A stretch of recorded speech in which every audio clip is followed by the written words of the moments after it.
What's up, everybody? Welcome to the Closer Show.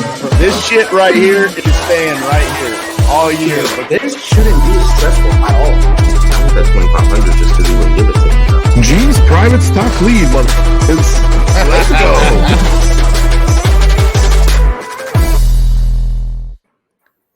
What's up, man? What's up? What's going on? Another happy Monday. Another happy Monday. Yeah.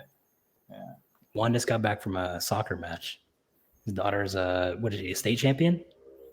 Played at a tournament, like over 450 teams this weekend, bombarded the city of Weston. Yeah, it was crazy. That's crazy. Yeah. Is that like a regional? Is that with her school or? No. These are all leagues. Yeah, different cities. So there was Boca, there was Miami, there was Palm Beach, there was people from like St. Lucie, Jacksonville, God knows. They came from all over the place, and so got to play my oldest has been playing for like over 10 years. So she got to play in her A team. She plays up. How old are your kids? Man, I got 2 7-year-olds and I got a 14-year-old. Wow, you got a 14-year-old? Yeah, all from the same mom, which is cool. Damn. Yeah, that's cool. Yeah. In Miami, that's a trend. Right, you're like, wow. They're like, all from the same person. All right, exactly. One's like, yeah. How'd that happen? You guys just like the first one was just like kind of. Did you not expect to like have more, or is this like? I mean, for what? For the second, the first, or the third? We had the first one. No, we were super young. We honestly didn't even know if it was possible. A little backstory. Me and my wife had been together for 23 years. Wow, really? Yeah, I know. Shit. Yeah. So, when I was 25 was when she finally got pregnant. So it was. Oh, wow. You were 2 years. We were 2 years younger than me. No. Yeah. Wow, that's crazy. Yeah. So it was a blessing, man. I was over the moon excited, and then first child, and changes your whole world, the way you see absolutely everything. Because prior to that, I would just be here down in South Florida. I'm originally from New York, but came down to South Florida as a young 19-year-old. Where are you from in New York? Where'd you go? Why is everybody why is everybody in real estate from Brooklyn, New York? Everybody, I swear to God, dude, everybody in sales who's in Miami, they're all from Brooklyn, New York. Is that not true? Yeah, I feel like that's where all the sales guys come from, man. We're willing and getting out the room. You're all like from the Bronx or Brooklyn. Like it's like either one of the two. Or they don't come from Queens. They don't come from. You don't come from Queens. No. They don't come from anywhere other than Bronx and Brooklyn. That's it, bro. So yeah. I knew that's what you were gonna say. I knew it. That's where the hustlers are born. I don't know. I hope nobody gets offended, but that's where they come from.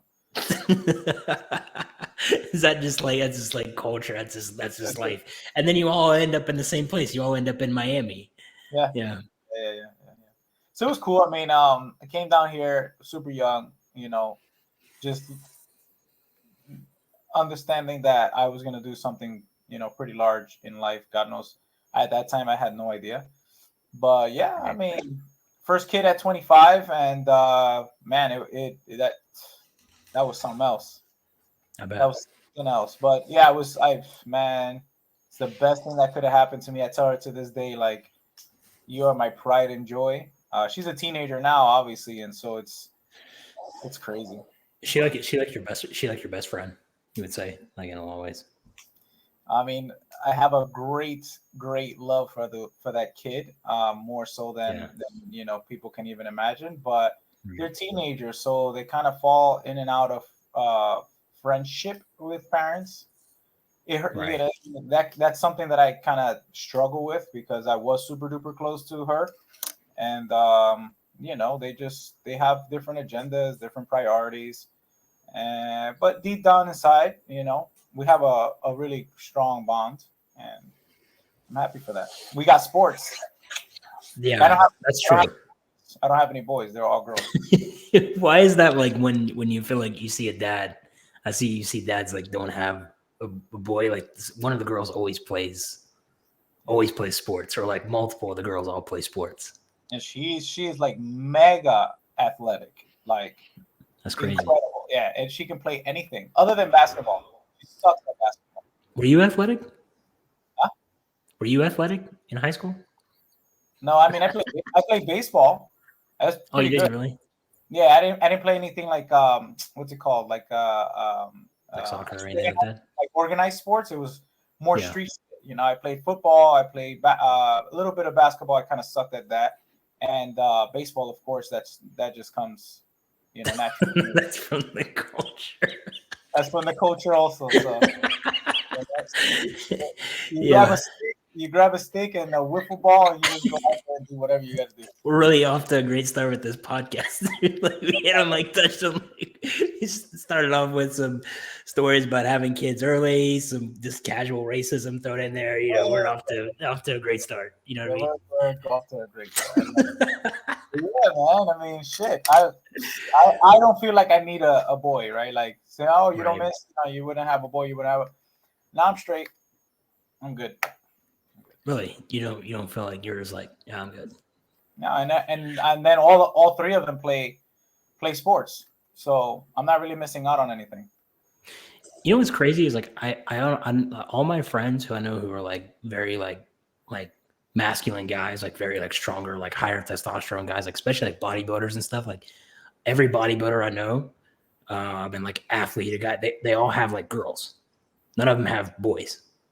I don't know what and like we started having like a theory going on that there's like something to that. You know what I mean? Like there's something to the fact of like if you have like a higher testosterone level, like there's something that epigenetically happens where you don't end up with like go.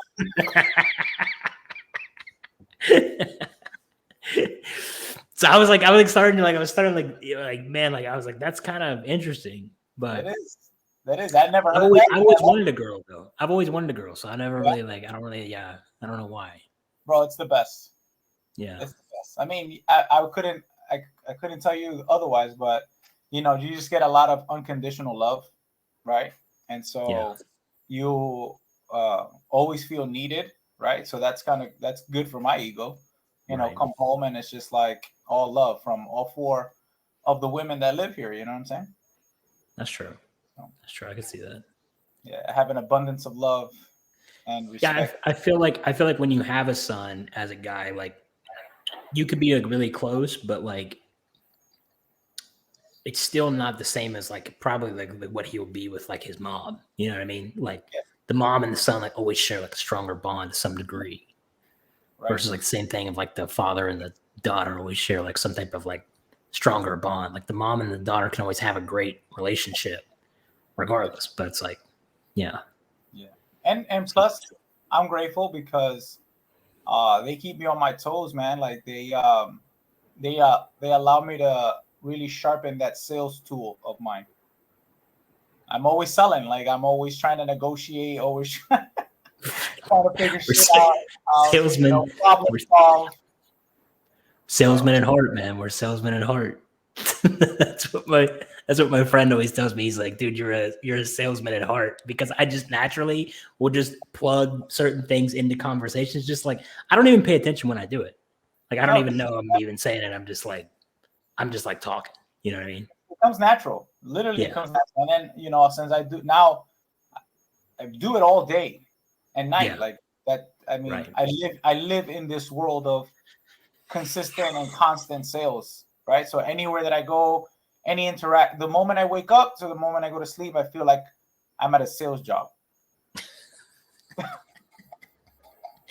I mean, yeah. I mean, you kind of are, but yeah. I mean, to a certain degree. Yeah. I feel like my whole life is just like everything, like every situation, which is like a lot of people like will try to like learn the sales skill, you know what I mean, to try to like make money. But I feel like with me, it's just like I never had to learn a skill. Like I never like went and like took some class or took somebody's seminar or whatever. Like everything that I just learned how to do, I just naturally like, it was just a natural progression. Like I just had it, you know what I mean? Like I had the skill set just from like doing things in my life or like getting out of situations or like, I don't even know, like just not, charming my way to success. But you don't come from Brooklyn though. I don't come from Brooklyn. No, no, I don't. Much different life, much different problems growing up, but yeah. But still, I mean, I still like had that situation where it's like, maybe I didn't have like the same like background, which is like, I feel like a lot of people, like you're right, like a lot of people grow up in those positions, like they tend to always have like natural sales skills just because they were like getting out of this or getting out of that, or they had to like sell this to survive or whatever. Like, so yeah, I don't have like certain things like that, but it was always like, I feel like I was always getting myself out of some situation ever since I've been like a little kid, you know what I mean? So yeah, but so the common thing is that it becomes inherent in you because you're getting out of things or you're needing to get into something, right? Like it's a persuasion thing, right? Like you gotta figure out how to get yourself in or out of certain situation, no matter where you come from. When you're that type of person and you have ambition or what have you, or I don't know, maybe sometimes people do it out of fucking fear, like they don't want to get killed or stabbed, so you kind of figure out some shit not to get stabbed.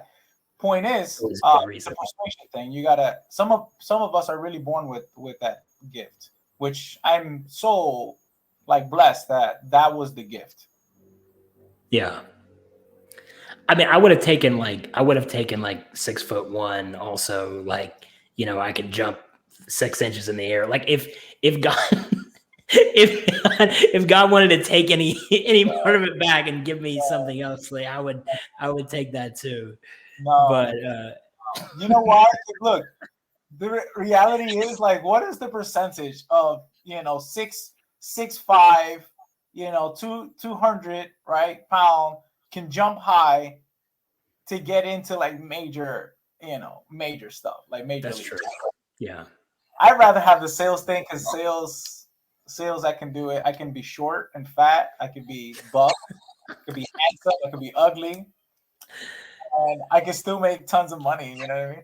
When you look good, though, I feel like it makes sales a little bit easier. Like when you have like a good sounding voice and your looks are not like terrible, like it does add like a slight edge to what you can get done. But like, I feel like overall, yeah, I mean, it's true. Like anybody can pretty much for most part, like, get involved in a sales position. Like I don't think that I ever thought that like I was ever going to be that person that was ever going to be that guy where like I was going to be giving people like sales advice or coaching advice on like how to talk to other people. Like everybody who I talk to, it's just like, it's not like I said, it's not so much that I'm like actually trying to always like close or do this or that. Like I'm literally just being myself. I'm literally just talking how I would.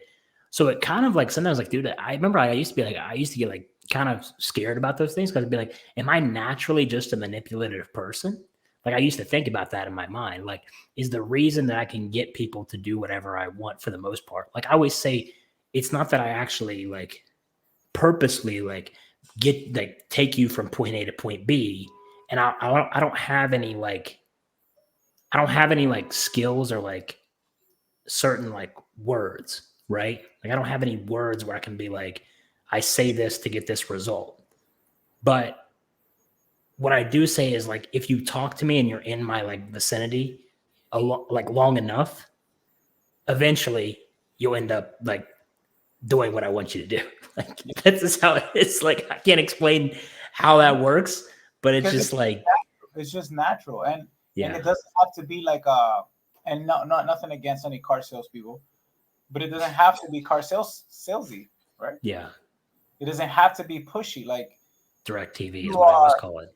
Most people sell themselves regardless, right? Yeah. Like people call you with problems because people think of sales as just like pushing a product or service or whatever, but sales is literally solving problems, right? Like people go to a dealership. A lot of times it's not because they really want a car. I'm pretty sure that there's a high probability that they're in there because they need a card, right? People before, when there used to be like travel agencies, like physical locations for travel agencies, people would go because they needed a flight. It wasn't because some of them wanted a flight, right? Some people want to take a vacation. Most people, go to the doctor.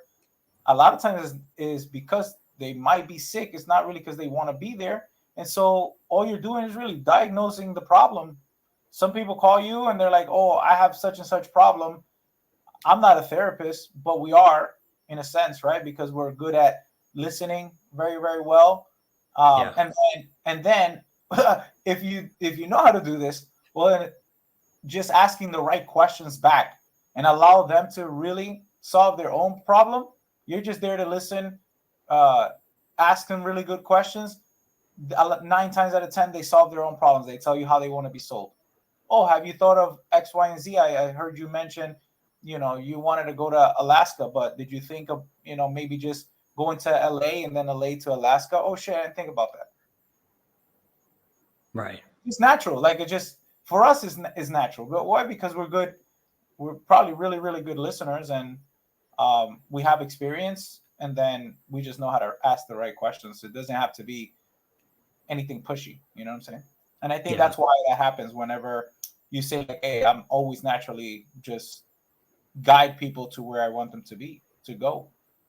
I think that's what it is for us. I mean, yeah, I used to like have fear though. I was like, because I knew that I could get a situation like to a certain point, like so easily and so like definitively, that I used to think to myself, I used to have this fear of like, oh man, like I don't ever want to feel like I have the ability, like knowing in my mind, like having the ability to like manipulate somebody's decisions, because I know that I can naturally sway the pattern of what someone is trying to decide for themselves.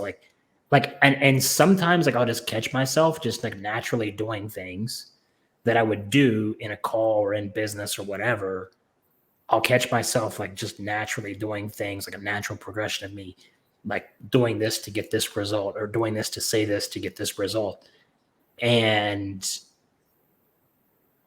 I like, as soon as I have to stop, I have to like catch myself, like I'll stop myself, you know what I mean? Because I always say, like, if you have the ability to be able to do what we do and you're naturally good at it, like it could be like the worst power in the hands of somebody who's like not a good person. But so there you go, right? Yeah. The difference between you and somebody else that possesses this power is that your intentions. What are your intentions? If your intentions are always good and it's always to create like a win-win situation, and you're not really trying to take people, right? Then you'll naturally do it, and you don't have to feel guilty or, kind of catch yourself or stop yourself, unless you feel that you're guiding somebody in the wrong direction just for your own self gain. And that's happened to me before. Don't get me wrong. Like, again, it is a very dangerous skill to have, because you can, and people are very predictable, and they're really easy, right, to manipulate, obviously, right? And I don't want to get into like, politics and shit, but media, right? Like media, the agendas that people push, and let's try not to get us canceled on the first episode. Let's try not to get us canceled on the first show. Yeah, we already started off the show with some white racism. Now we're throwing in the politics on top of it. We're not throwing in the good politics too. Like, so there'd be like, we love President Biden. We love President Biden. Yeah. So, but yeah, I mean, it's human behavior. We're very, very predictable people, and so yes, you do have to kind of catch yourself. And then I think, again, as long as you have good intentions, it's all good. Like, you don't really even need to stop, because you're not doing it from a malicious standpoint or place, right? Which I understand where you're coming from. I think I felt like that many times before, And I feel that what I do now differently than what I used to do back in my earlier years. I've been in sales for 18 plus years now. What I do is I put that disclaimer always on there, right? Like I let them know, hey, you can make your own decision, or it's really up to you. Right. But this is the way I would handle it. Not saying that's the right way. And I put that kind of disclaimer. And then they eventually be like, oh, that's a great idea. I think I'll do that. I'm like, okay. You know what my like biggest problem is like I'll notice like that I will recognize when someone's making a drastic mistake in their life. You know what I mean? Like I'll identify that. Like I'll be like, this is a drastic mistake.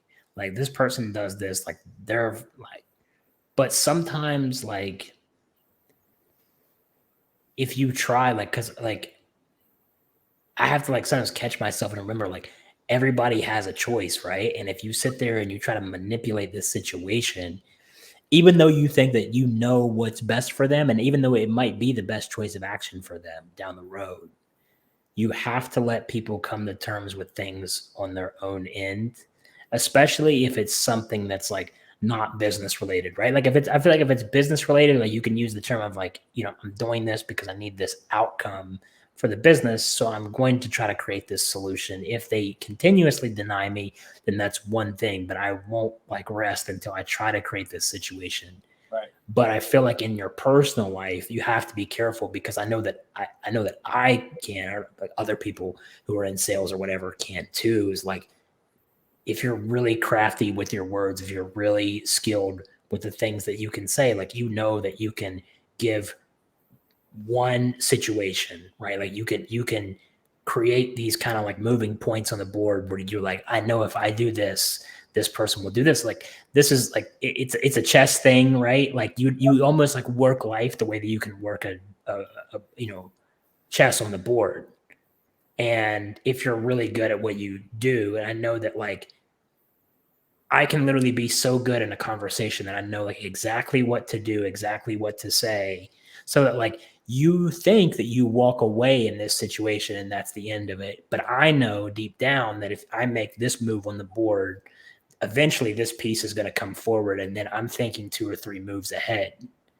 So I sometimes have to watch myself. And I'm like, in business, I'm okay with that because I'm like, okay, well, that's part of business. I have to do that for the success of the business sometimes. But I feel like overall, like I have to watch myself doing that in like certain aspects of my life because I know that like I can move a piece on the board, and I'm like, while you may not even realize like what I'm doing, like I can do this because I know that 2 or 3 moves down the line, you're going to move the piece that I wanted you to move 2 or 3 steps ago. And like sometimes like the problem with that is like it becomes so easy to do. It becomes so easy to create that solution that you can just start doing it naturally when you don't get the things that you want. Yeah. Right? Like I know when I don't get things that I want in my life, I always have a tendency to use that tactic, put that piece on the board, move this piece along so that I can get this result 2 to 3 steps later. And sometimes I have to like catch myself and be like, like, look, you can't do that. Like you can't pull the strings on someone else's life, even though you have the ability to be able to do it. And I think so too. Like, I don't know about you, like but like, I know people that get close to me have a fear of me doing that because they know what I'm capable of. So I think there's always a tendency that people who get really close to me, they always double question everything that I say or everything that I do because they're like, I know you, like, I know you'll say this to get me to do this. And, they'll always be like, well, that's not going to work this time. But it's like, what's crazy is like, it doesn't even matter, right? It doesn't even matter if they're a part of the game or not. Like, even if they're trying to not play the game, like, I'll know exactly what to do after that or what's next, like, do to get this move back. So it's like, I really have to like watch myself and be secure with that because I don't want to create a life that I only pulled the strings on. You know what I mean? Like you want life to like move in a natural progression, or at least I think you should. You want some flow, right? Like yeah. The thing is that the good thing is that you're not a drifter. Yeah. You know what you want and you go for it, and you'll move the pieces like you say to get that result. Now, when it comes to like people personal stuff, issues and things of that nature, I used to like have so many opinions. I used to sit there and be like a freaking therapist to so many people. I had to stop that. Like, because I exactly where you're coming from. It's like, all right, well, you're gonna lead this person. Your intentions are good, but you're gonna lead this person into X, Y, and Z. And I think that they need to really make decisions for themselves. Just so like that, you can create that bit of a separation from, oh, you guided me in this direction, and look what happened, blah blah.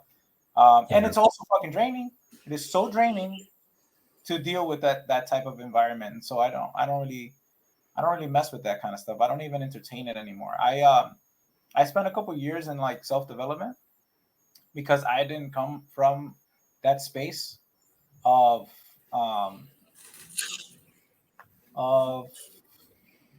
I don't know, being a little bit more cautious of your thoughts, and elevating your vibrations, and just kind of being a very positive person, and those type of things that you educate yourself once you're in business and you become an entrepreneur, and things you got to do in your personal life so that you can achieve some success. I was very negative for a long time, and very like, I don't know, like life just happens to you type of mentality. Yeah. And then just allowing the wrong people in my life, even, and I hope my family's watching. even some family I had to cut off. Like Sometimes. Because unfortunately they bring a different element, and you just sit there kind of giving guidance, and not persuading, but just kind of sharing your opinion, like the chess moves, so that you can help them, because you really want to help them. You already see it from this high. You can see how this thing is going to play out, and then it's just like, it's a lot, man. And so I've learned to just kind of separate myself from all of that. I use more of this tactics, skills, mainly in business, right? Mainly in my my framework for homeowners, and trying to create a win-win solution when it comes to purchasing assets. And that is freaking cool to see that, because I definitely do that very naturally now. A lot of my private clients and students and stuff like that, they'll hear me on a call, and they're just like really stunned on how that plays out, because a lot of times they've had conversations with that same person, and they could get nothing out of this person, zero. Right. And I call as like an underwriter, or as a team member, or as a partner, and like we'll have a freaking 40-minute conversation, and I get absolutely everything that I need, which is super cool, right? Right. But I'll do that in business. I try not to use it in my personal life to that capacity, Right. Yeah. No, I think that like my whole thing is like, sometimes like I get so invested in people, right? Yeah. Like I'm so I naturally get so invested in people, and like you can naturally invest yourself in people that aren't really providing that much positivity into your life, and they suck a lot out of it, because like you can get so invested in like trying to push them towards what you think is best for them. Yep. And a lot of times that can lead to things inside of your mind. Like, I just know, because it's just happened to me several times, and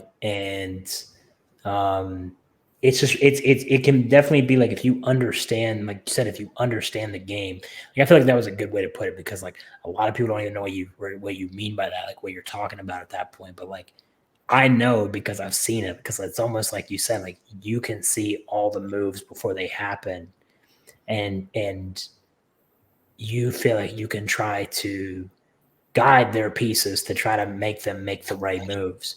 But a lot of times people are going to make their own moves regardless of what you say at the end of the day anyways. And then what happens is they make the wrong move and then you like get frustrated and they take that as like you coming at them, right? And then it kind of becomes this thing where it makes you look bad because but you really just want the best for that individual at the end of the day. So I think you're right. Like I think it's a natural progression of like just being the type of people that we are. It's like a very like silver thin line to play on in your life. Super Yeah. thin. And that's the way that's how I've dealt with it. I'm not gonna say like that's the right thing to do. Again, do whatever they want to do, but that's how I dealt with it. I try not to get into the weeds of a lot of issues that don't serve me. Right. I'm happy to always have a conversation with somebody, give them my like personal view of things, but then I kind of want to leave it there, and I don't want to revisit that same conversation. Especially if you didn't take the right steps, Right. solve the problem, and then you're gonna come to me about how you didn't do it right, and you want to talk to me about it again. I'm like, nah, I'm out. I'm done. Like I can't do that. I can't do that. You know? Yeah. Now I know exactly what you mean. I'll be honest, like full circle. That I'm super grateful for having a large family, because they kind of keep me really like busy, entertained, I guess, or whatever, like engaged in my own little world, right? Versus before where you have a lot of free time, there's so many people that want to grab your attention, and then like you said, they don't really pour into you any value, and that's where it sucks, because you're growing.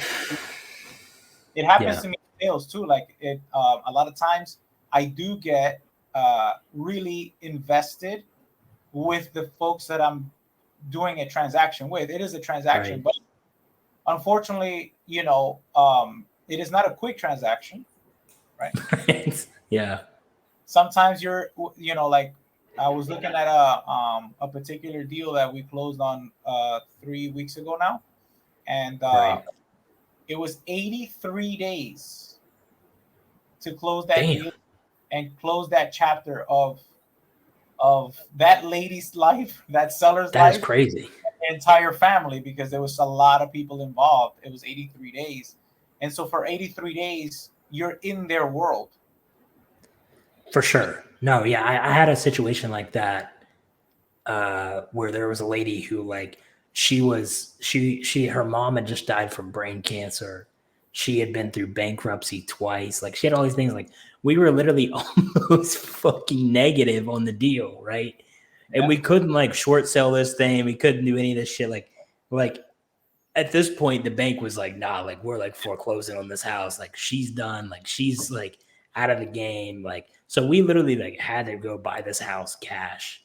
And it was just a situation of like, I didn't want to move forward with this situation, but it was just like, I felt every obligation, right, to try and get it resolved. But how was your mental like after the fact? Like not after the fact. I think I felt pretty good. Yeah. But how about going through the process? Because there's a lot. Going through the process, I was it's like I just want this thing to be over. To be honest with you, like it was causing me a lot of distress for the most part. Yes. So yeah. So just so like the people that are watching, when you're in sales and you're dealing with people and you're not really doing like especially when you're dealing with how do I put it, when you a normal consumer, let's just use that, a normal consumer, you're not doing B2B, right? You're doing more business to customer, B2C. If you're solving problems, especially in the line of work that we do, which is talk to distressed sellers, you are going to be in a distressed situation until you figure out the problem, solve it, buy the house, sell the house, flip the house, whatever it is. Until you're not done with that process, you have to be so mentally prepared to go into their world. Yeah. And I think You a lot like- of yeah. are not prepared for that. No. Well, a lot of people don't even take into account like everything that you're really doing in those situations, right? Like you really have to be, like you said, mentally prepared to be able to handle those situations. If you want to make some So good money, yeah, for sure. If you want to make consistent money, you want to make good money, yeah. You have to like, I got it. Like okay, going back to personal development, that's what it was required because I've gotten burnt out in this business. right. And it was because of that. It was me. It was nothing to do with the people that The I'm doing business. business. I'm actually targeting these folks, right? Like I'm doing Right. marketing to reach Like those. I'm running ads to like bring the dregs of society to my door, and then I'm like, oh my god, this is too much. Yeah. But Right. When you're in business and you're doing marketing, you're dealing with customers, what have you, right? You work at a grocery store, you work at a restaurant, you whatever, like anything that has to do with a customer service type of ordeal, you literally put yourself in there. You're the one who applied for the job. You're the one doing the marketing. You're the one who chose to get into that deal. And so I think that we don't really think about that because us as humans, we see, I'm going to find a distressed property in this case, right? In this business, I'm going to find the distressed property. I'm going to find the buyer. And I'm going to flip this property. Done, right?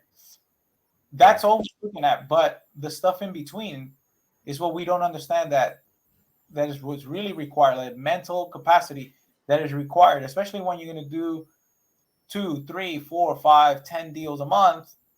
That is that amount of people and whoever else is involved in the ordeal that you have to manage and deal with until you conclude the A to B situation, right? That full transaction, which again, I wish it was a little bit easier where it's like I can make a call today, I can put a property on the contract today, and then like literally by the end of the day, I've already sold it and I'm out. The seller has their money, the new buyer has their property. I made in the middle. Hallelujah. I'm done and I'm ready for the next one. And maybe I can do 10 of those on a daily basis. That would be a freaking dream. Like when I used to sell medical supply, that was super easy, right? When I used to, what else did I sell? I sold a bunch of shit. When I was a kid, when I was younger, when I was in New York, I used to valet cars overnight. And then I used to sell, it wasn't part of the deal, but I used to sell the client that would come in on a car wash. So it was super easy. It was freaking transactional. They would come in, they want to park their car. I asked them if they would pay $25 for a car wash so that when they come back, their car is nice and fresh and they can hit the streets. Very transactional. Happened right there and then. I got my cash. I washed the car. They were happy. They left. This type of business, and there are other type of businesses like insurance and stuff, where it takes a while. There's underwriting. There's moving pieces. There's paperwork. There's families involved. There's timing. There's so many moving pieces, like the chess thing that you were mentioning. And you have to be very prepared. You have to be very prepared to deal with that volume of people and problems and things that are going to come up in order for you to be very successful. So, like if this, I know this is our first show, but I think it's important for people to understand like that mental game is probably like the most important aspect of your own personal life and business life that needs to be matured or practiced or what's the word, like just evolve. Like it has to evolve, like it has to grow, mature that aspect, because if not, then it's a recipe for disaster. You will definitely get burnt out. Well, you can't, like, you'll get stuck in a place that you won't go any farther. Like, dude, I know so many people that are just like stuck at level 5. You know what I mean? Like Yeah. because their mentality aspect is so minuscule. Like what their mental capacity is able to handle. Like I was literally talking about this on another show. Today is my fucking third podcast of the day because I do 2 other shows every single day. So I'm like, I'm holding it together. And then also today I did the Murphy, the Murph challenge. So that was definitely rough this morning. I'm definitely feeling that by now. So, but I literally know so many talented people that are stuck at like right in the middle of like, and it's almost seems like it's a cap. It's either they're like the people that I know, it's either like they're like they can't even get past level 2, or they get to like level 5 or 6, and then like that's it. And they've been there for like 3, 4, 5, 6, 7 years, and they can't even get past that hump. Because I think that you can't like your mental capacity. You can't have your failure. Your fear of failure cannot be greater than like your will to win. Yeah.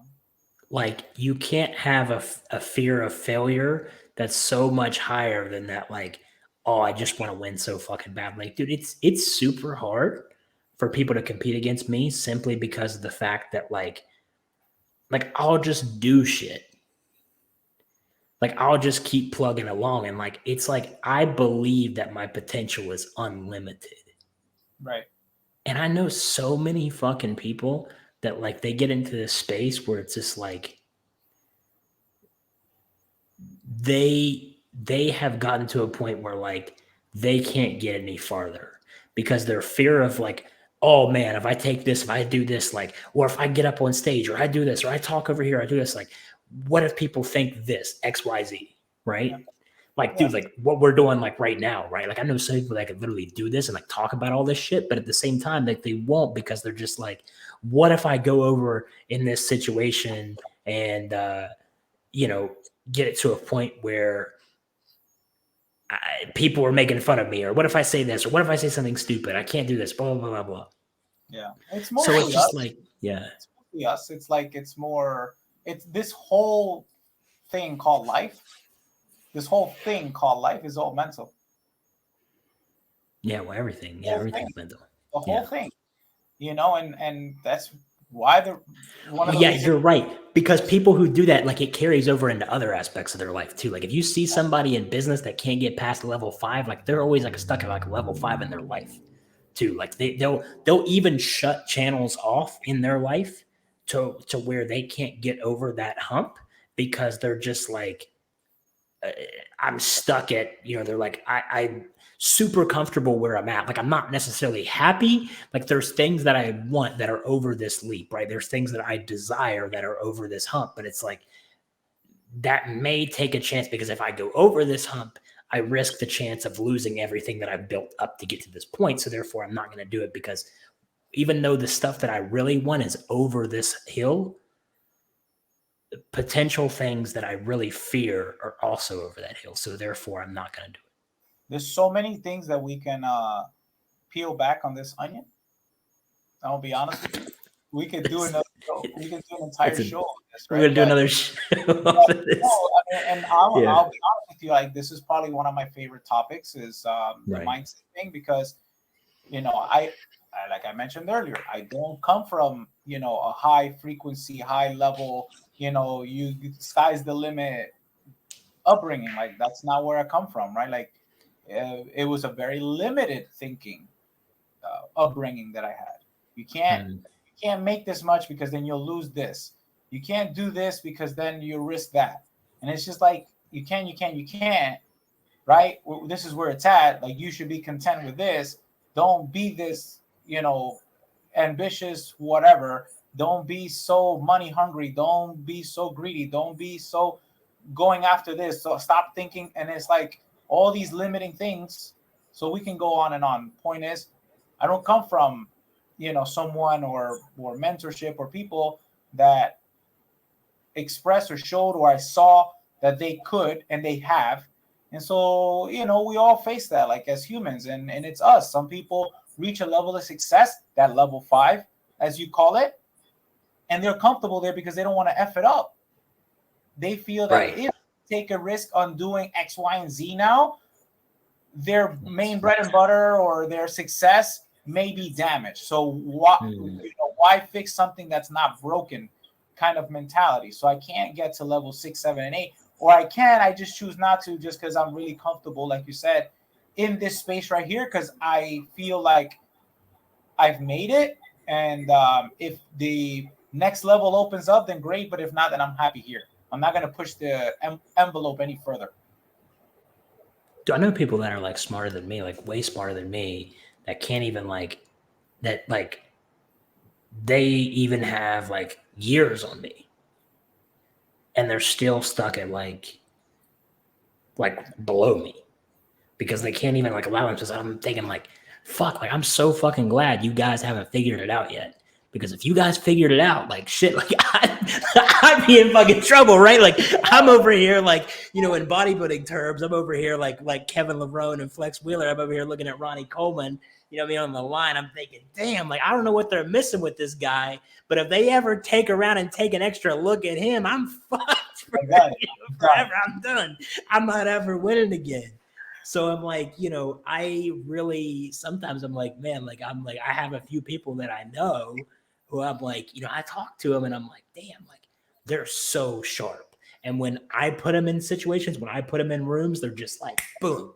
They shine. They're so bright. They're so on top of everything. And I'm like, damn, like if y'all ever realized your true potential, if you guys ever really turned anything on up here, like they don't even understand, like I'm super talented in a lot of things, but what I'm talented at has such I'm only talented if people like, what do you call it? Like if others basically play in to my world, right? Like my talent really only shines if I have another actor in the room.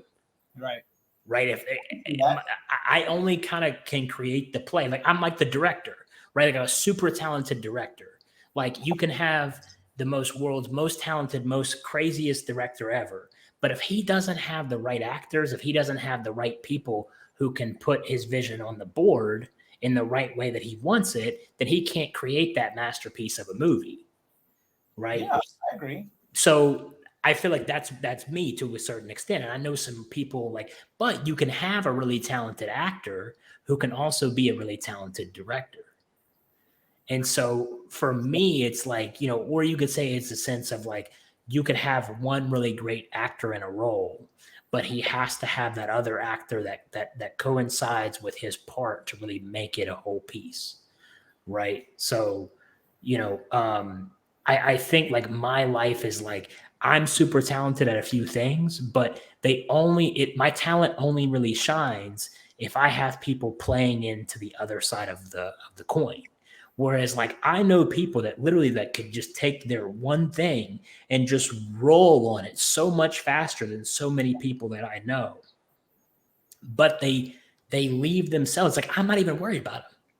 Right. It's like, I'm not even worried about them because they're so far down below themselves. Right. That it's just like, I know they'll blow it at the buzzer beater. Like when it's game time or whatever, like I'll take the shot and I'll make it simply because I believe that I can make the shot.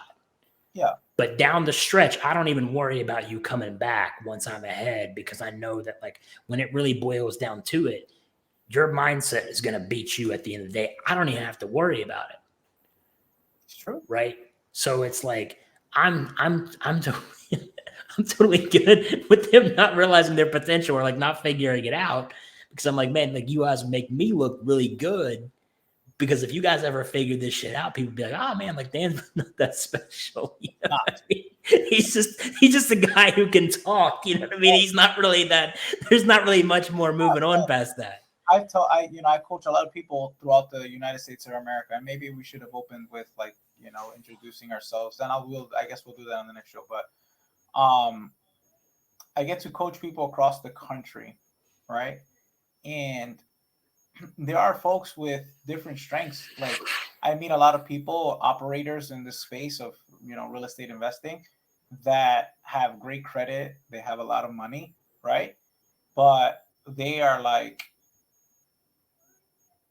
struggling with even figuring out like how to make offers, how to talk to people, and they don't shine there. They have those type of things, and then you have other folks that don't have any of it. They're just hungry. They don't have, the credit. They don't have the money.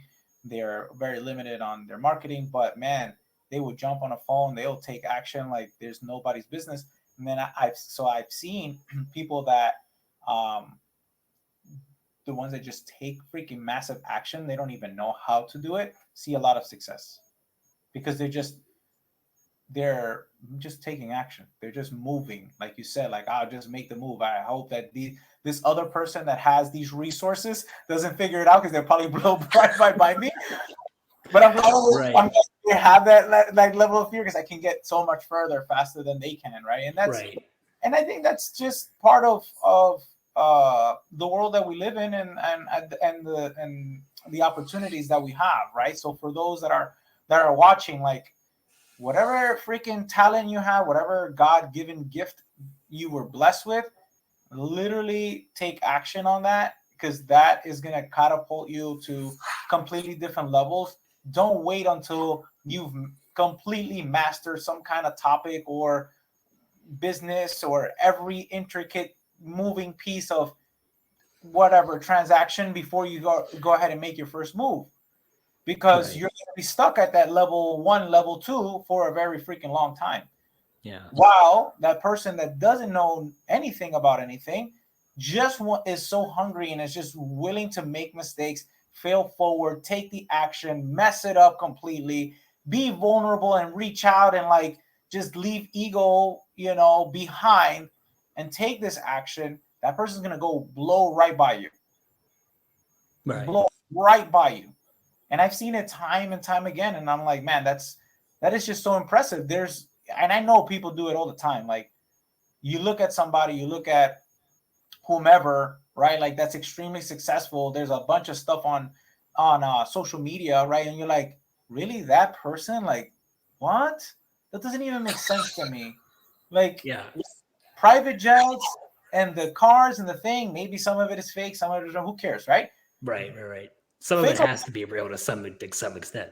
Yeah, because they're like in that world. They have access to Yeah. something. So whether it's real, not real, doesn't matter. They're taking so much action. That's what's happening. That's the difference. And you're here a brainiac. You're here like, oh, I would never show off like that. I would never da da da da.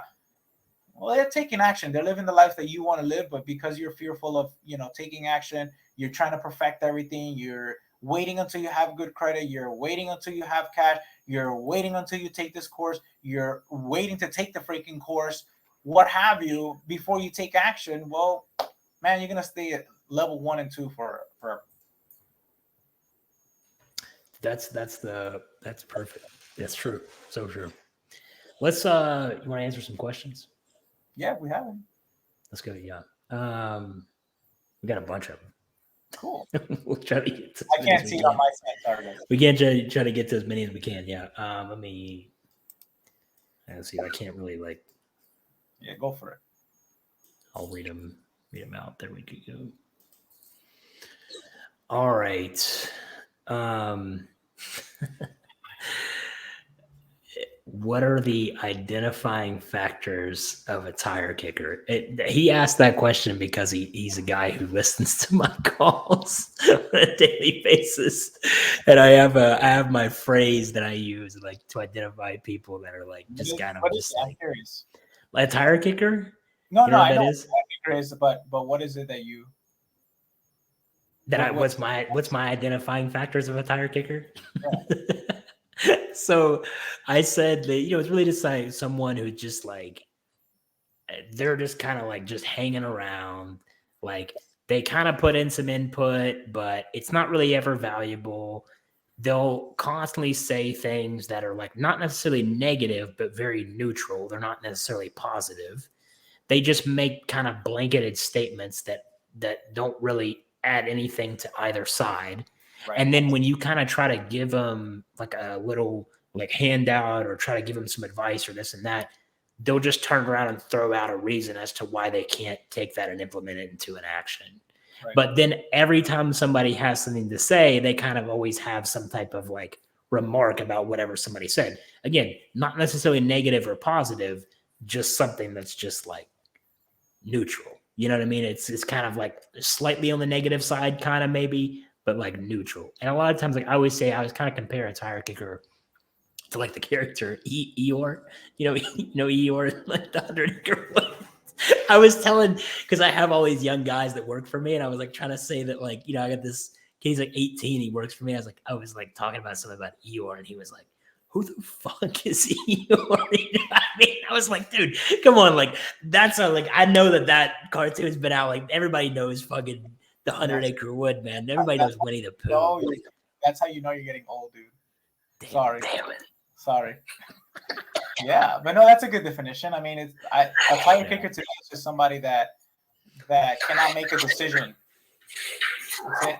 Can't make a decision, right? Like there's never a deciding factor, and that can even be in your personal life. Like we go through that here at the house. Again, like my whole life is a sales job. Right. Oh, honey, what do you want to eat today? I don't know. Whatever you want to eat. All right, I want to eat burgers. Nah, I really don't want to eat that. You just told me you didn't know. So Yeah. that's the tire kicker. Like you're not making a decision. You're not 100% sure where you're going, and you're kind of like throwing out that general statement, and it's leading nowhere. So that's basically a tire kicker. Yeah, there's kicking the tire. They're over in the junkyard just kicking the tire. Down the street to God knows when, but if you had to restart, what's the game plan? $100 and a dream. Oh man. What do you dude, I if I had to start over, I would thank God for YouTube University. Yeah, I mean, like, when I started, we didn't have this amount of content. There's a lot of great content and a lot of great communities. I think that if I only had $1 and a dream to start this over, I would seek some type of mentorship, whether it be paid or not paid. Well, obviously, if you only have $100, it's kind of hard to find a mentor. But I would legitimately volunteer, or how do you call it? Internship. That's what I'm looking for.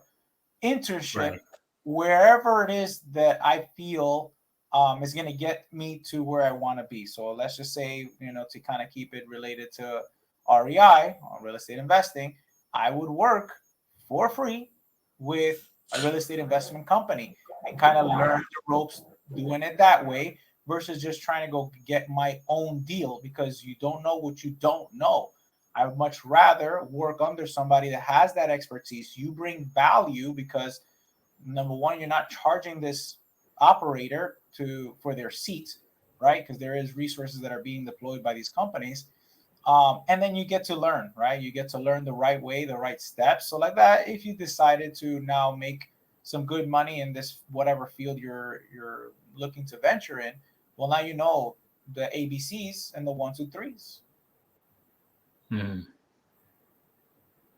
I guess like if I had $100 and to start over, I mean, the first thing that I'm doing, like if you're kind of like taking away like everything that I have access to, right? Like that's the other thing, is like you're kind of taking away the network and all that kind of stuff. Like, I guess like my first thing is, I'd use the $100 to go get food.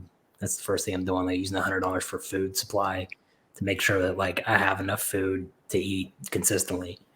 And then the second thing that I'm doing is probably getting evening job, either bartending or waiting tables, not like at a super fine dining restaurant, but also not like a slum dump, like somewhere kind of in between.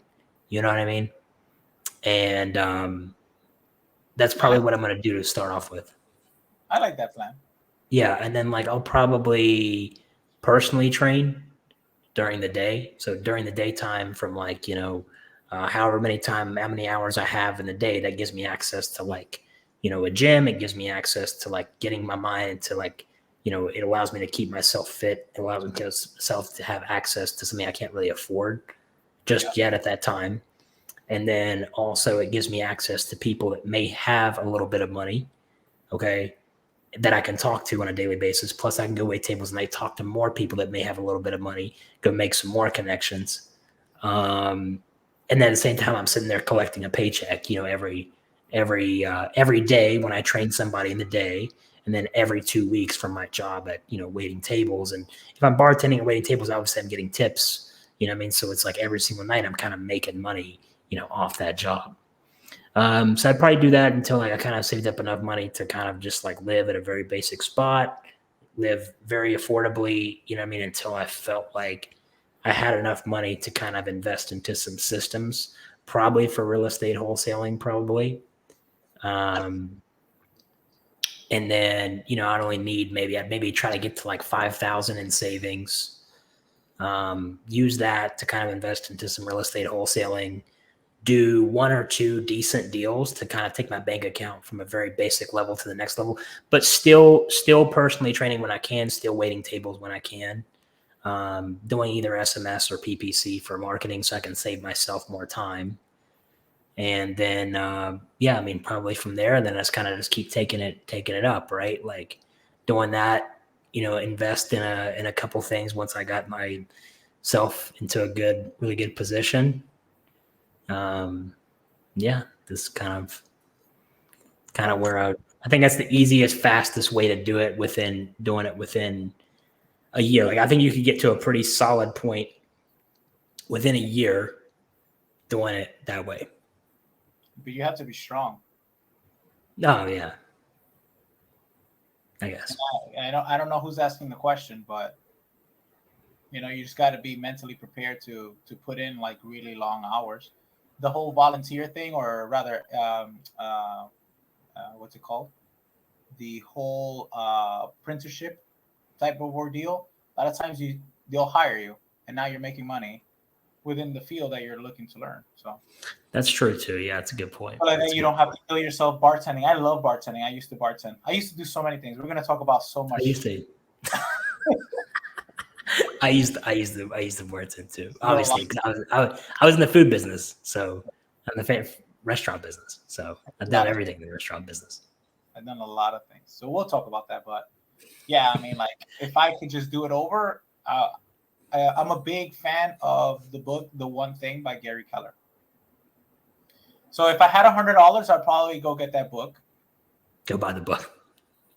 And then I would volunteer or be a apprentice somewhere in the field that I want to be.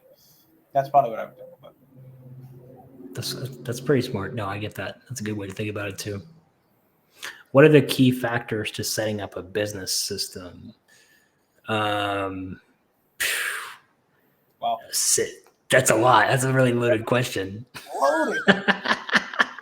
Sales and marketing, probably your top 2 key factors to throw in there to really create, it's easy. It doesn't matter what the industry is. Yeah. Marketing, sales. At what point do you know it's time to expand your business?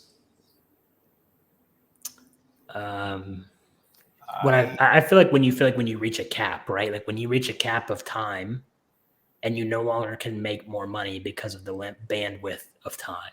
Yep. Would you agree? Yes, because you're overwhelmed. You can't even take on more business, even if you wanted to. Right. Even if you wanted to. Right. Or it's the same, right? Like you plateau at some point. You're literally plateau. You're not seeing you're consistent in the amount of business you're generating, but you can't get to level 6. If you can't get to level 6, well, it's time to expand, right? Because something's up there where you've kind of hit a ceiling, and now you either need help, you need to learn how to delegate, you need to spend more money in marketing, and an uncomfortable. It's going to feel a little bit uncomfortable, but it's going to get you to that next level. So I think generally that's when it's time to scale.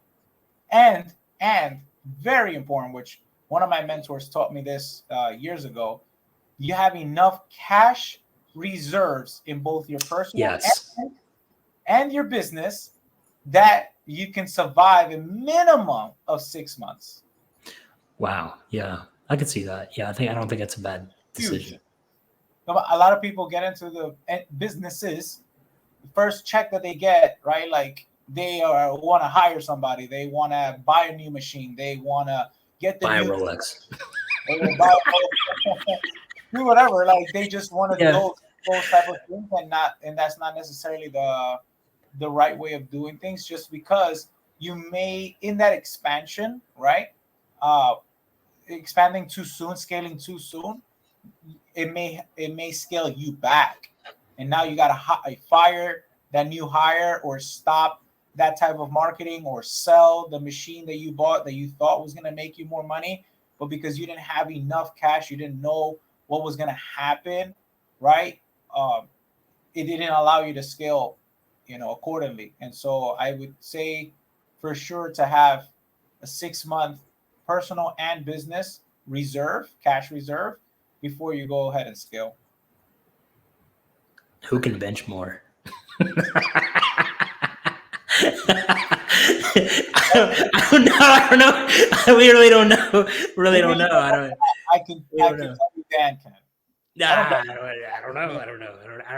don't even really bench anymore, so I don't really know how much I can. You guys haven't even seen my arms. Like you guys can only see he's down below. Well, we're matching. I had to put you down so they didn't really because if we were even in height, then it'd be they'd be like, what the fuck? What it is with these guys? Yeah, I mean my guns are all right, bro. I don't really live that. I see we talk about. I see you working out all the time. You get that. I don't live. I don't live. I go in there. I'm just trying to keep this dad bod from turning into God knows what. You know what I'm saying? Grandpa bod. Yeah. That's all I'm looking to do. Sorry, guys. Compare each other's financial statements. No, we're not doing that. We're not doing that. One's gonna make me look bad. One's gonna expose me. I mean, and that's a weird. Number one, that's a weird question. It's funny, but it's a weird question. My financial statement obviously is gonna look completely different than Dan's. I got 3 kids and a wife, right? Yeah. I got a really large space that I gotta maintain. I got a lot of freaking activities. Not to say that Dan doesn't have those things, but it's a different scale of responsibility. So my statement is going to look different than your statement. I got to make a shitload more money. Damn. Okay, shit. I have to. No. I'm cool. As long as the IRS is listening. I don't know if you guys is the IRS listening to this episode. One makes way more. I don't make that much money. I just want people to know. I really don't. I don't make that much, to be honest. Yeah. No, allegedly we spend a lot of money. Allegedly. Business expenses.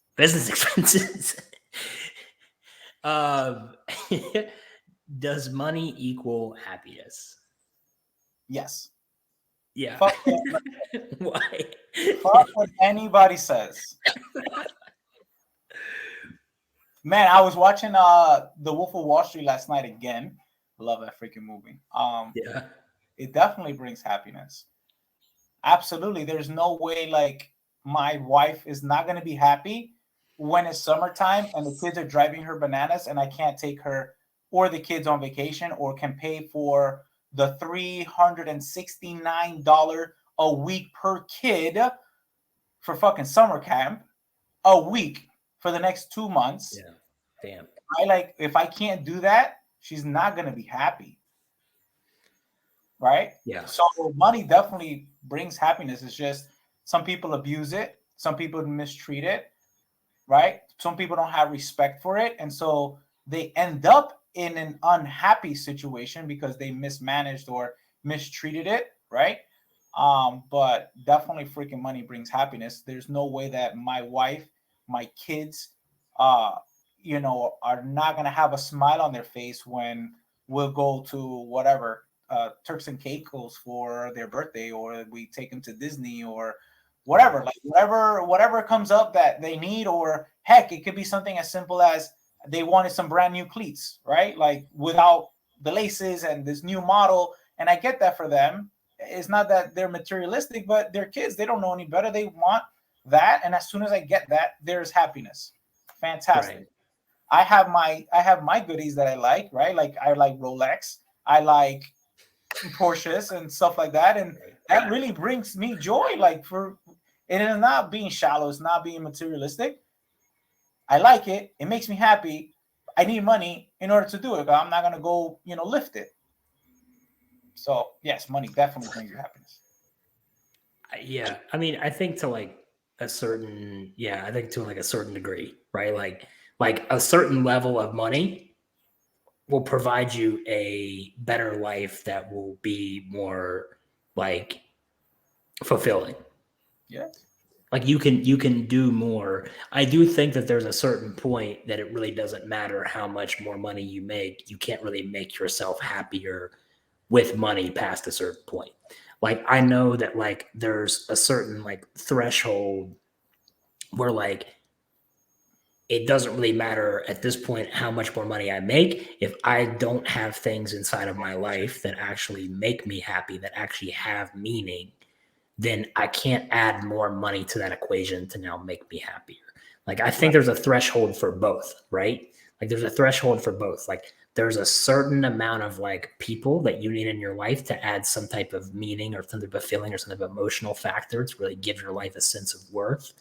But it's like those things, are very hard to maintain inside of your life if you don't have money to support those people that bring you those things, especially as a guy.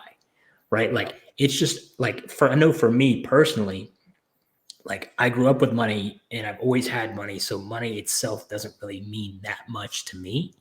I simply do business more for the factor of the challenge and the competitive aspect of it. So it's just like for me, the money that my businesses make are really at this point just a measuring stick for me. So if I don't have someone in my life that spends it and likes doing things with it, it's like I don't really have the will to want to go out and be like, I can take myself to Fiji if I want, and that's going to make me happy. It's like I'm not that guy, right? Like I don't have any desire because I've been to like some of the most extravagant hotels. I've been to like and done all these things. So therefore it's like I don't have to go and do those things now because I don't really feel like there's much that I'm really missing out on in my life. Right? Like even before I had money, I had women in my life. So I don't really need money in my life to bring me females, right? Like I had women when I was broke, like when I didn't really have money, when I really wasn't making any money, just kind of like living on my own. Like it was never really a challenge. So it was like for me to get those type of things, like I didn't need money, but it's like some people, like some guys can make money, bring women in their life. Now it gives them a sense of like satisfactory, but like, I can agree with that, bro. Honestly, money's a tool. Money's a tool. Really, it is. I think that what money does and that tool does is that it amplifies who you really are. There are people that are extremely poor that don't have a dime to their name. Every day, every week, they go with whatever they can scrap, and you see them with a smile on their face every single day. If they had access to a ton of money, all that's going to do is amplify that happiness because they're naturally happy, right? So now can money let's just say bring you depression? Hell yeah, it can. Because again, if you don't know how to manage it, it doesn't, you don't have any real purpose for it, then you're just going to be depressed in your Ferrari.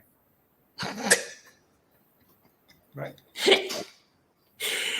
Besides, but I think that this is what I'll leave, and then we can go on to the next question. Okay. I think that if you have the ability to make a ton of money, and you don't, you're a selfish son of a bitch. That's fair. Why? Because there's so many lives that can be changed. Maybe you don't have a family. Maybe you don't want a family. Maybe you don't need a mansion.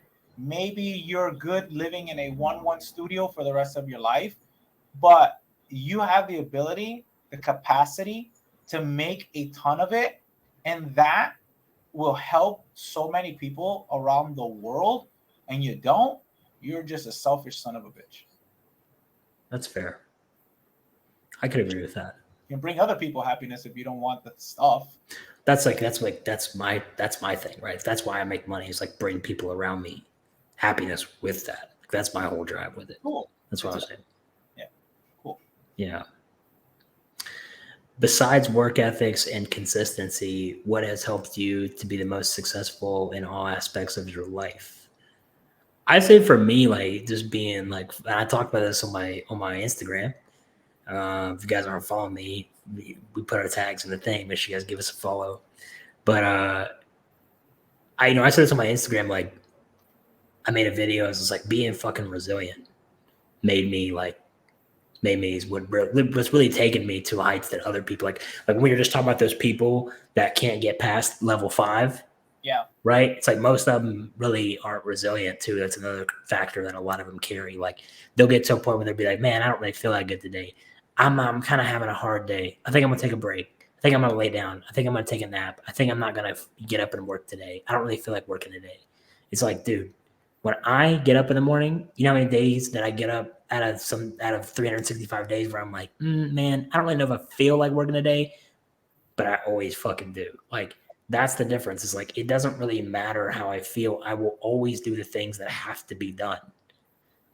Even like when I'm sick, even when I'm sad, even when I'm going through some shit, like I'll always make sure the shit gets done. And it's like, that's the difference between me and a lot of other people. And look, you can be the most talented motherfucker in the world. We were just talking about, like, you can be this person over here. It's like super talented, super driven, like super, has the ability to be able to take themselves so far.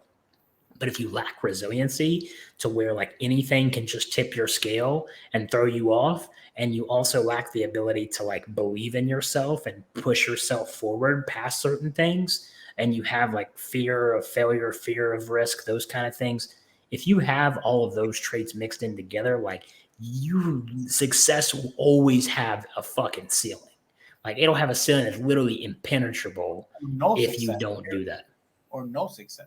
Or no success. A lot of people like that no success. Yeah. Well, I mean, if you live your life based on your feelings, then, you ain't getting nowhere because. Yeah, you better latch on to somebody who doesn't ride their coattails. Yeah. I'm assuming that the question is more geared towards business success because there's different definition of success to everybody. But if you're talking business, well, if you're going to be just emotional every single time, and if you're going to base your decisions on your feelings, well, go fuck your feelings because somebody else is going to right. Somebody else is going to go do the job today. Like I think about that all the time. Like, a lead comes in. I don't care that it's Memorial Day. I don't care that it's Mother's Day. I don't care that it's somebody's got to handle that because if I don't, that other person on the other line that really needs me is going to go somewhere else. Yeah. So somebody's going to eat my lunch because of my feelings, because of the activities, because of whatever. Like I don't feel well. I'm going to find somebody that does feel well. I'm going to have them do the job for me, but the job is going to get done. So, but for me, in regards to that question, is been more like I've been talking about the whole stream is self-development. That's what's helped me. That's what's changed the course of my life is self-development. Right. That mindset stuff is like top tier, number one key to success.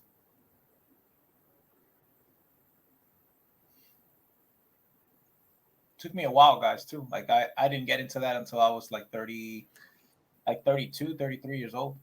So it took me a while. And I was already in business. I had multiple businesses, which we'll talk about in different things. But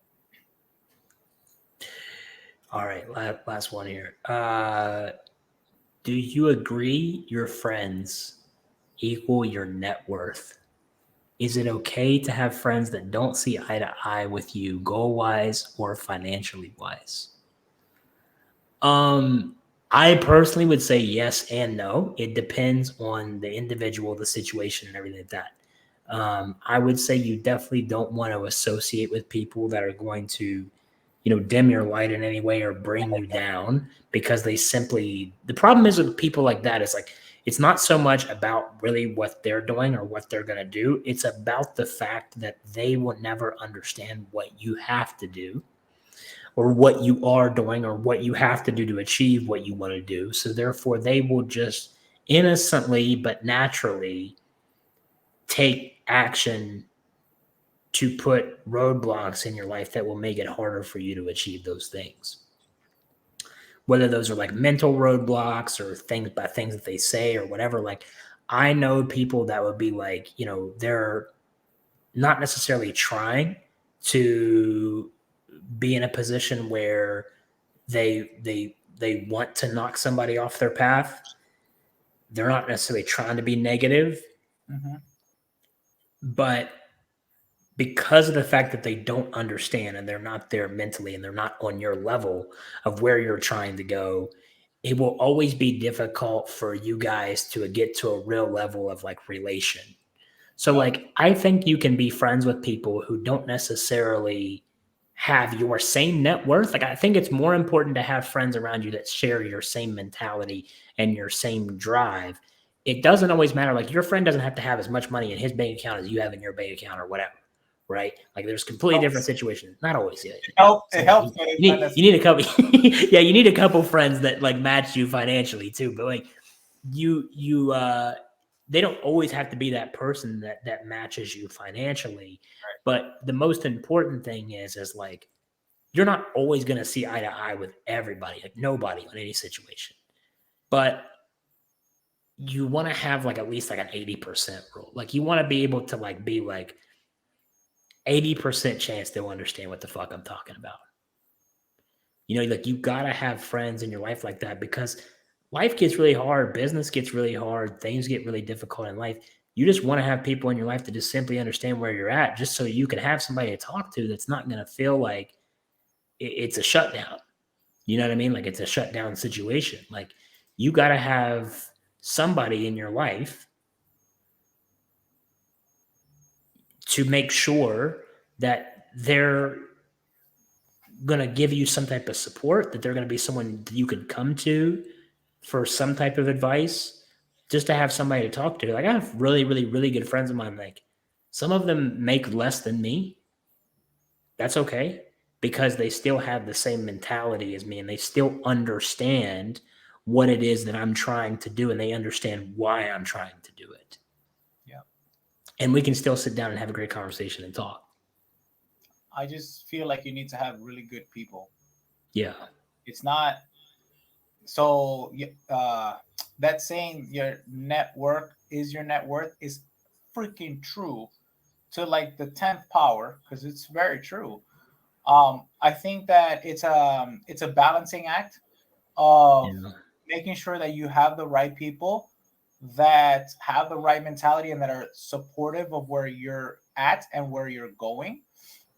You got to check yourself that you are not the friend who is seeing your other friends be successful and you're the Debbie Downer in the group, right? So yourself first before you start, judging and whatever. Make sure that even the friends that you have that maybe are not at your level or you're not seeing eye to eye as to where you're going, that maybe you can pour into them as well. Maybe they do need a mentor. Maybe they need to see the light as well, so that they can join you on the trip.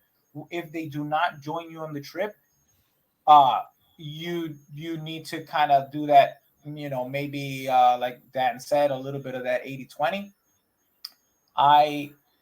I'd make sure that you're not spending that much time with that person anymore. I feel folks are in your life for a certain period of time. They serve a purpose for that stage of your life. I'm not going to completely just like abandon them, but at the same time, you can't allow them to drag you down, right? Like, you gotta keep going, because you got really big goals. And if they're not willing to go along with you for the ride, well, they're just gonna have to stay behind, and you can circle back with them later on. But I'm gonna continue to grow my quality of friends as I keep scaling my life and bettering my life, finding really positive people that are in the places that I want to be in order for me to get there, right? And be at that level, understand what that new culture, that new life looks like for me, because it's just not going to work out if I keep hanging out with the same exact folks that are not Right. that are not going with me. It's because there's a difference, right? Like y'all can be broke, all five of you can be broke, but if you decided you wanted to start a business and you've planted an idea and you've asked for help and you let them know, hey, this is gonna be something, and they decide that that is not the right thing, but you wholeheartedly believe that, you got to leave that person behind, unfortunately, and follow your dream, follow what your intuition is, and go for, you know, bigger and better, and then meet other folks that will bring a ton of freaking value into your life. And I think that that's what it's really about, is not only seeking value, but also providing value, and being in that space of always connecting with people like that, right? I've come a long way. You know, again, we will get into backstories and people I used to hang out with and things that I used to do, but I've come a long way. It's crazy. Is that you or me? I don't actually know. Is that me? There you go. It's gone. But yeah, I hope that answers. Didn't even like know what that was. I don't know. It's like super But loud. yeah, I mean, I think that's what it is, man. Like, but your network is definitely your net worth, and I would try to get involved with folks that you know, already have what you're seeking, and get around those people, and then just make sure that they're also people of value. Not everybody that has this perceived success are freaking really phenomenal people. They might be dirt, and you don't want to be around them either. So Yeah. No, yeah. That's great. Great answer. thanks. It's just experience. That was a great answer. I thought I had a great answer. One. It's always got it. He's always got it. No, it's not. I think that how much older am I than you? I don't know. How old are you? 38, right? 39. Oh wow, I was close. I was just guessing, but all right, 39. You're 12 years. 12 years old. A lot of shit happens in 12 years. Yeah, that's true. A lot of shit can happen in 12 years. Yeah. I was in middle school when you were 1. That's weird to think about. Yeah, for sure. If only we'd have had a great podcast when I was like 6 and you would have been like 18, you know. we would have had a great interview at that stage. Imagine that show, yeah. Yeah. Well, yeah, man. I'm gonna bring a little something different than you are, and you're gonna bring a lot of great perspectives as well. You know, with the immense amount of experiences, I actually want to get to know you a little bit more as we do these shows together, because I know that you're a serial entrepreneur, like active, not like, well, I had a business, it didn't go well, and so I no longer have that business, I jumped into something else. Like, you actively have multiple businesses like running, like they're successful in running, so, which is freaking cool. And hopefully they continue to be. They will. All right. I appreciate you guys. We really appreciate you guys, you know, listening in. We hope that you guys enjoyed this episode. We will continue to be back every week trying to deliver some value here, and just keep having fun with it. So appreciate you, man. We might even be able to bring on some guests here and there. So that's what we kind of plan on doing. We're just kind of just going off the cuff and just taking action. Just having a good time. Just taking action, man. That's what we do. We're getting past level 5, bro. Getting past level 5 on my way to level 7, man. And we're on our way to level 7. Well, all right. I'll jump off here. I'm gonna go see if the Heat can close in this game 7. Yeah. Well, we'll see. Wow. What a story that is. I appreciate you, man. I'll All talk right. to you guys soon. We will see you guys on the next one. Peace. Peace.